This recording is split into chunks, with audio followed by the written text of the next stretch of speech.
So,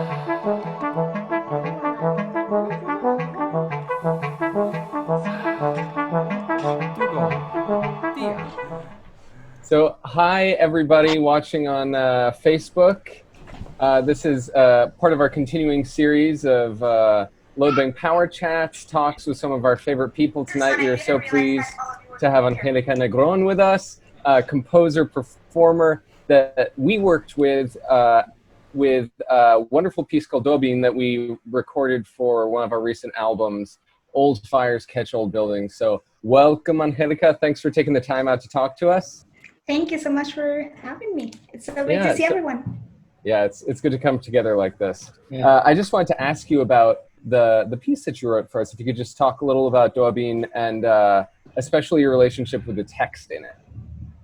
So around the same time that Loban asked me to write a piece for you, I watched this documentary called Poto and Cabenga, and it's about these two identical twins from San Diego, and they grew up kind of isolated, didn't go to school, just like had very limited contact with outside people and didn't get much attention from even their family. But they grew up mostly with the like being raised by their grandmother, who spoke German to them, and then the parents, when interacting with them, they talked to them in English, and they came up with this made-up language just for the two of them, which was they realized later that it was kind of a combination of English and German, but also a lot of neologisms and a lot of made-up words, and it was something that was very much for the purpose of communicating between the two of them.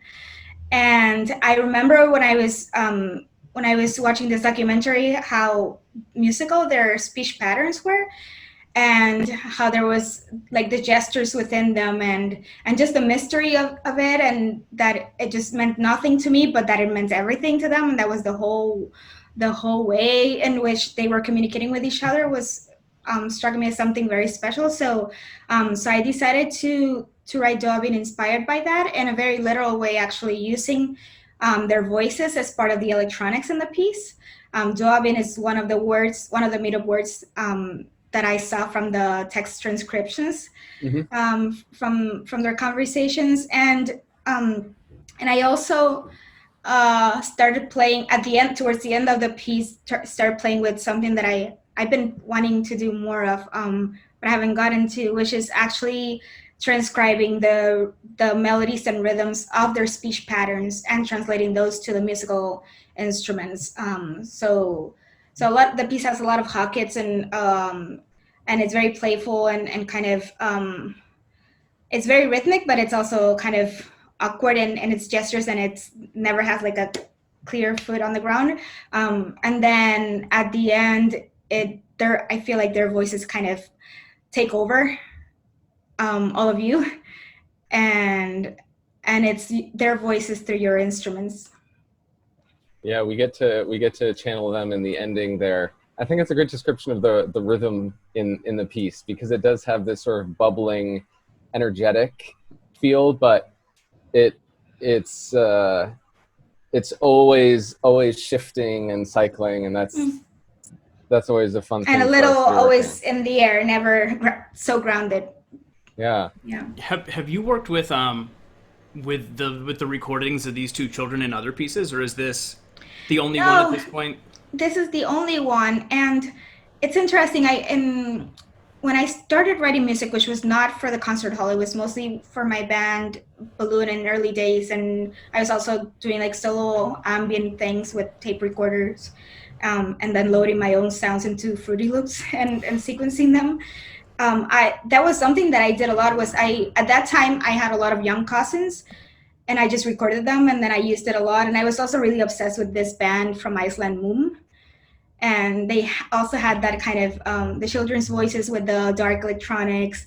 So that was something I did a lot in the beginning. And then I was kind of like, I'm over that. And as I started exploring more in my music, toys and things like that, it just felt like it was too much to also add the kids' voices. But in this piece, it just made sense. It was just, I was just so inspired by the musicality of their language. And I mean, I think the documentary also is like this is late 70s, and it's very eerie. The photography, the like, just it's all so strange and very kind of like Boards of Canada vibes, and I wanted to be quite literal about using, and purposeful and intentional about actually bringing in their voices in the piece too. It's something I haven't done in a while. Right, I guess it's tricky because you have to be so thoughtful about exactly how you use it because it's not like yours or ours in a way. Like it's something very private that then is being used for art. So being really careful to not like have it be weirdly exploitive or something, which I think obviously like is nothing you even got close to in the piece. Thank you. So I would lovely, definitely right now in 2020 consider that more carefully, for sure. But yeah, I mean, I think even without those really important considerations in mind, I think my approach to whenever I'm using a source that's outside of anything that I've created or the performance I've created for the piece, it's I think it will always come from a place of trying to be, I don't want to say respectful, that's of course, but just celebrating or kind of being like, look how cool this is. I want to share it with more people, and I want you to also see it from this other perspective too. Right. Yeah, that's a really lovely way of thinking. Yeah, because I guess you're right. The idea, sorry, Jeff. The idea of being respectful is obvious, right? That's like baseline. But the idea of like sort of celebrating the thing that the very strange and musical and you know what it is. Yeah, I was thinking of like you set a text, right? And you set a jewel, right? You give it like you present it in a beautiful way, and I think that's what you did with Poto and Kabengo there.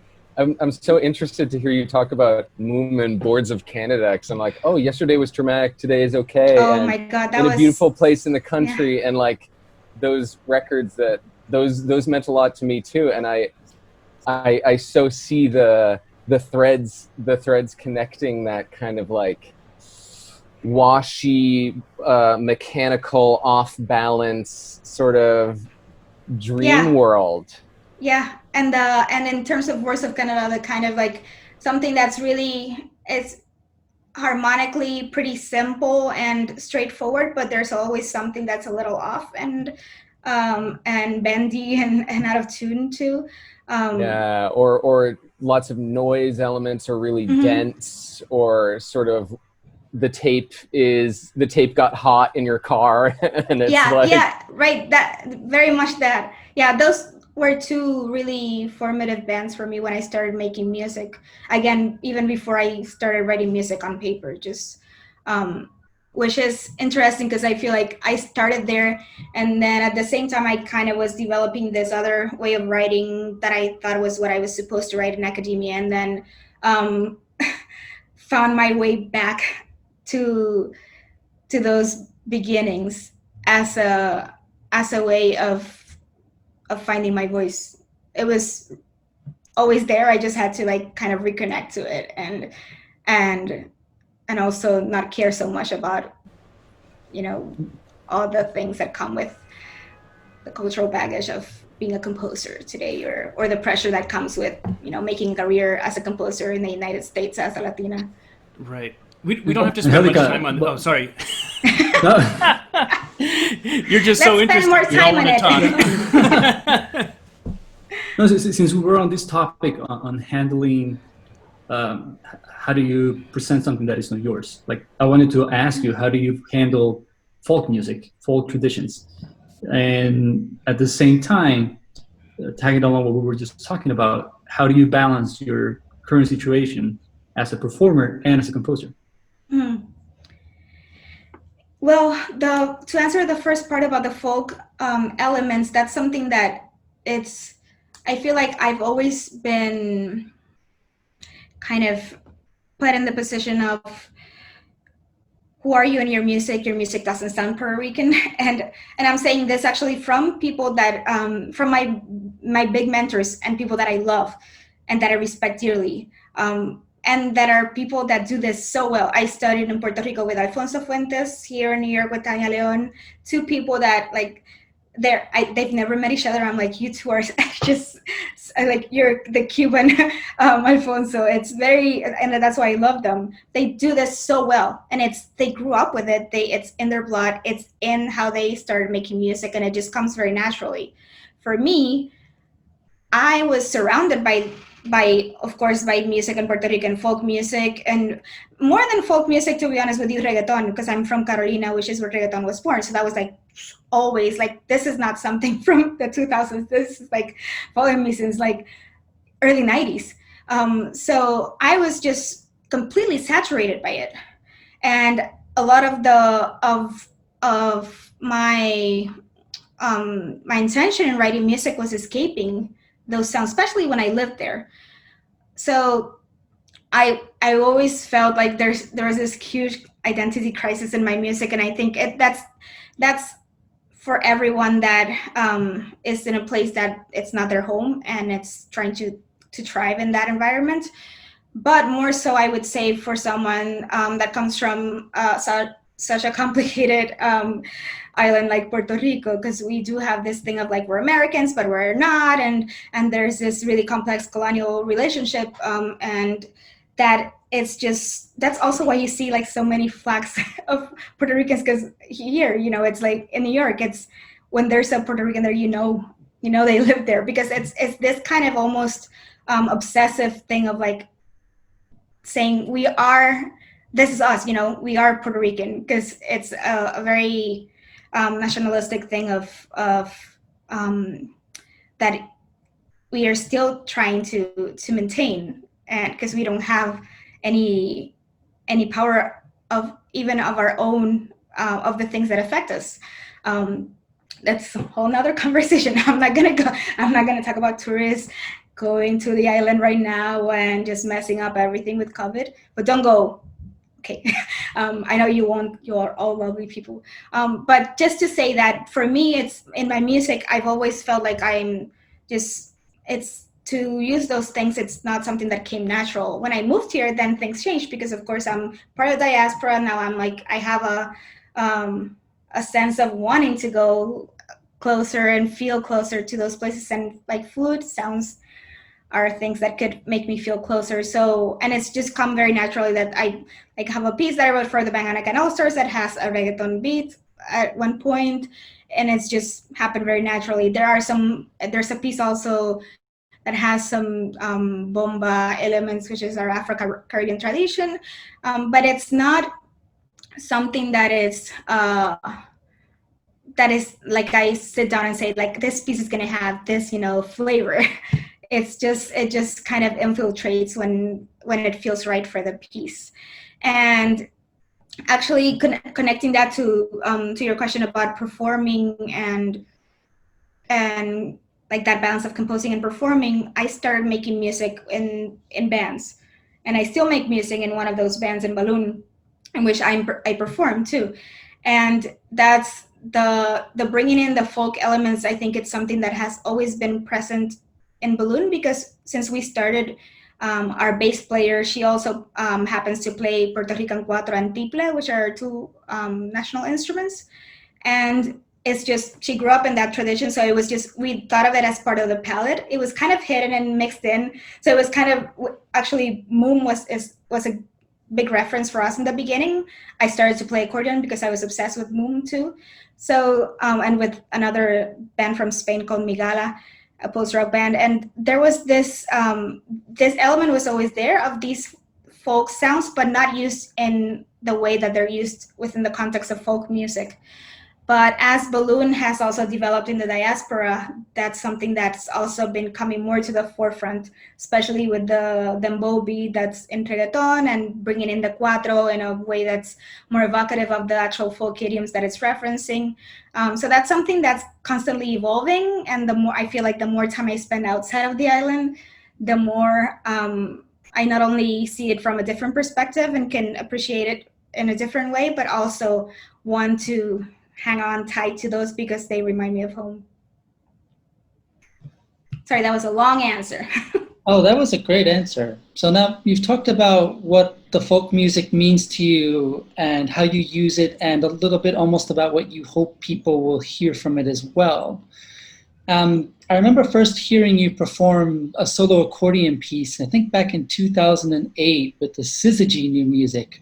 So it's been really fun. Whoa, taking me back. I love that piece, and I loved your music from Thank the you. first moment I hear it. It's been super fun to watch your kind of transformation over this 12 years now Wow. into where you've come.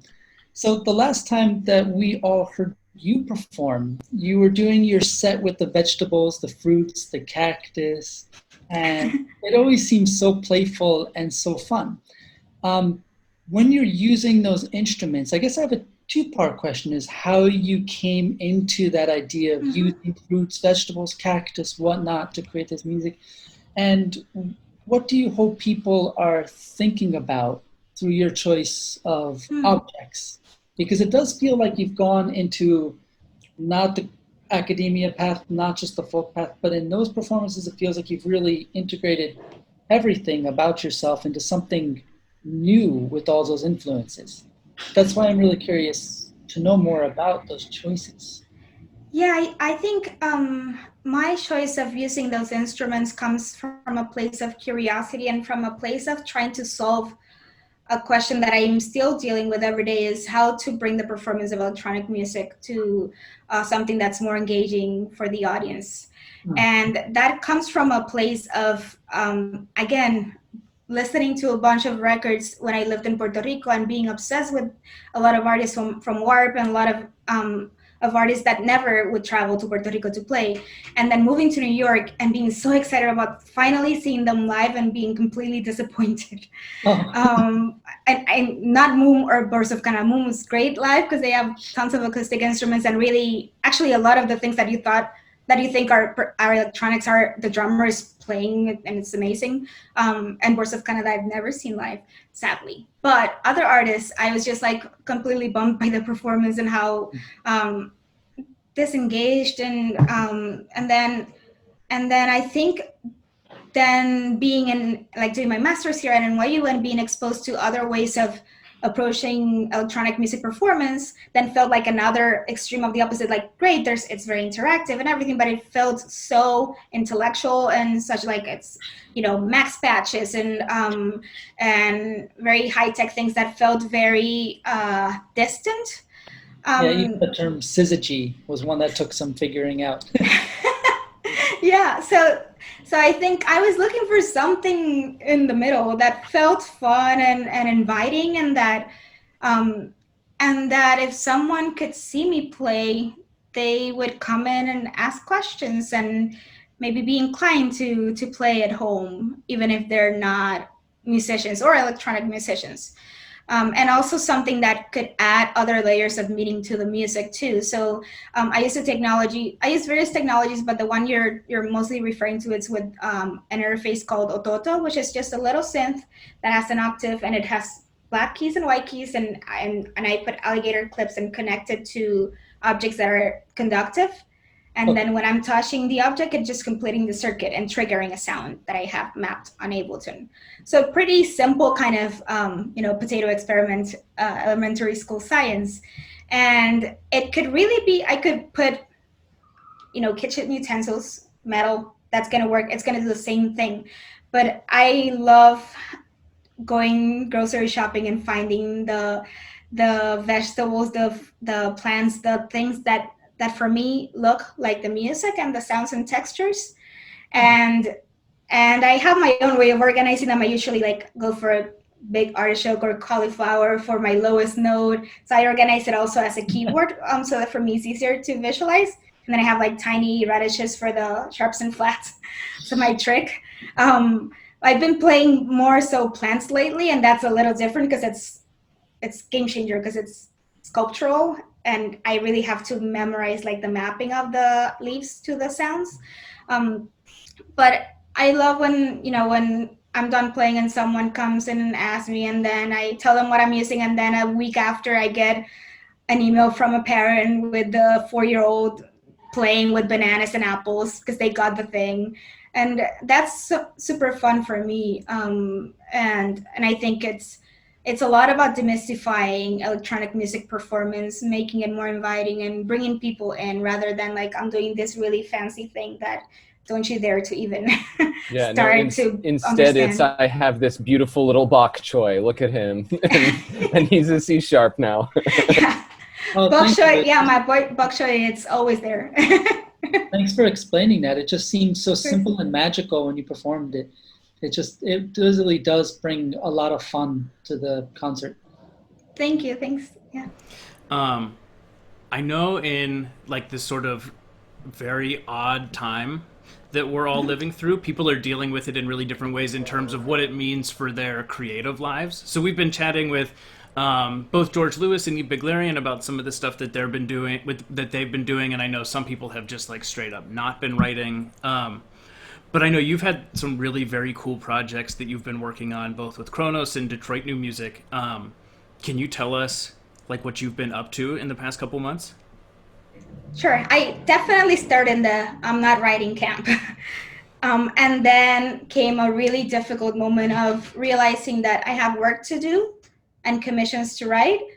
And it's, it was a problem, but I was also feeling super guilty because I had work and a lot of people didn't.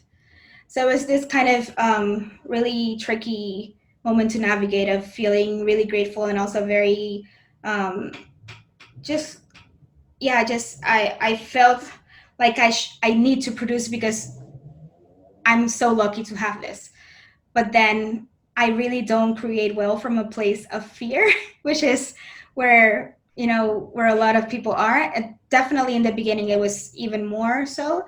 So so I actually was a little piece, a micro commission from Jennifer Coe for solo violin, a 30-second thing, and she wrote to me about that, and I was like, this is great, I can do this.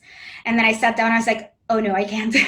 And I really struggled. But the thing that got me out of that hole of not being able to write was writing this thing. And it was I just decided I was just like, what are the things that that are calming me down every day? And it was a lot of Instagram accounts of drag queens and dogs.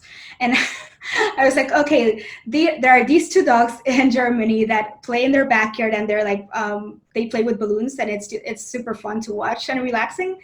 So they're called Emma and Cooper. So I just downloaded one of their videos and decided that every time they hit the balloon, that was going to mean a specific gesture in the violin.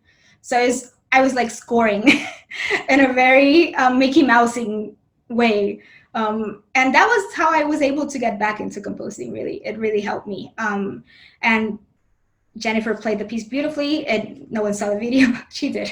But that was the, like, remembering to connect with the things that bring me joy, and that I keep coming back to at that moment really survive, and for my mental sanity really helped me. And then a little bit after that, I was approached by Kronos to write them a piece. And Kronos is one of the reasons why I'm a composer. They're just like discovering Black Angels, and a lot of their catalog were like huge moments in my early development. And I felt like someone was playing a joke on me, because it was like, you're going to write for Kronos, but it has to be performed over Zoom. And I was like, no. One finger curls on the monkey's paw. Yeah. So I think it took a little while for me to get over the fact that this might not be the only time I write for Kronos. I can't bring to this all like the frustration of like, I can't write for them what I would love to write for them. I really need to embrace the platform and be like, what can this do? What can't it do? And how can I use all those things instead of as limitations, as compositional material, the same way that I would think of the limitations of a register and an instrument. Just really think of embracing them and not be frustrated by them as challenges, but really think like, oh, this is like, okay, when the cello starts, you can't hear anyone else? Great. No one, no tutti.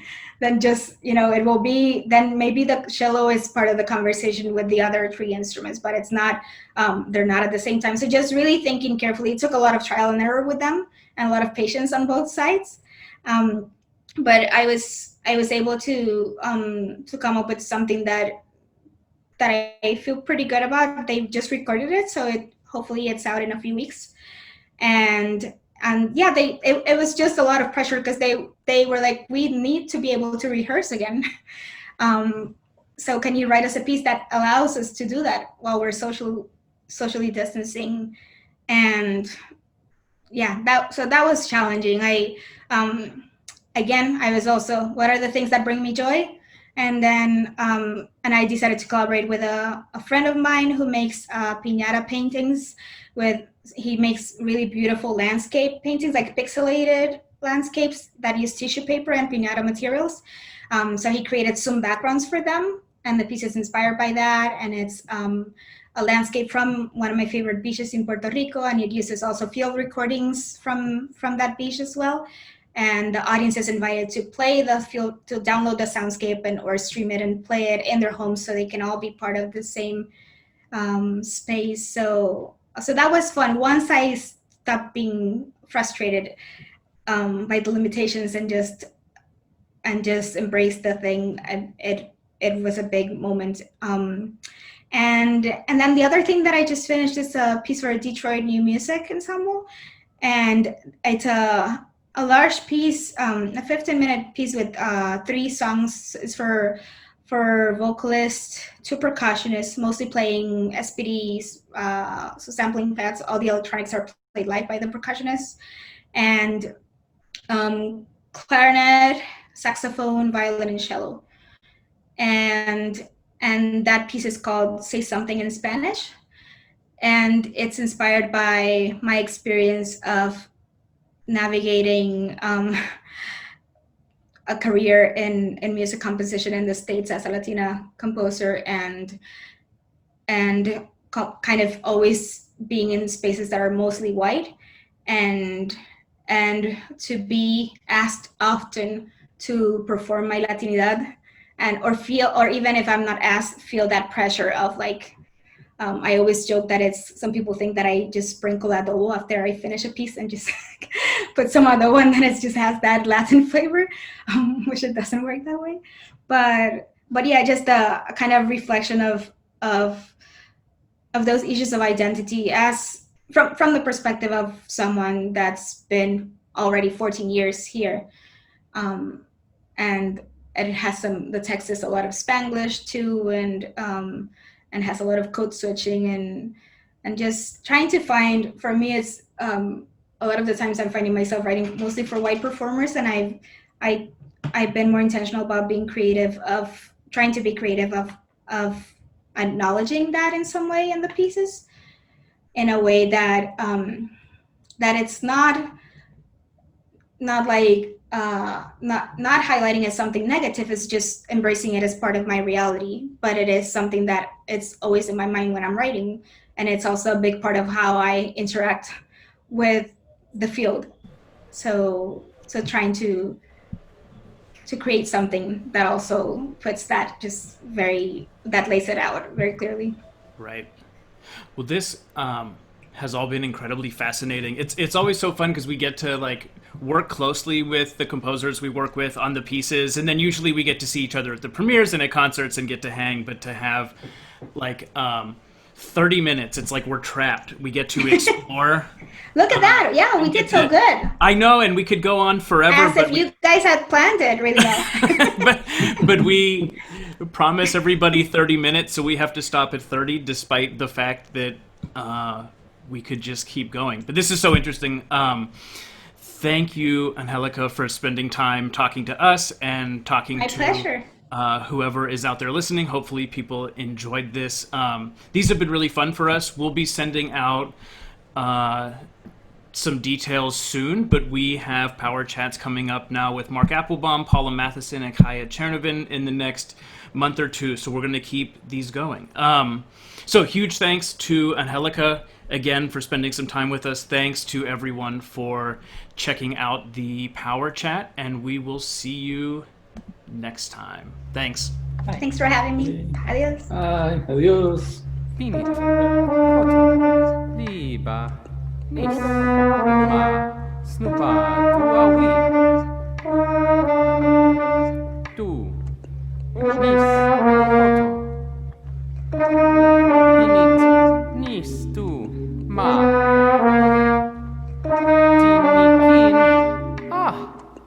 Liba Waka, ni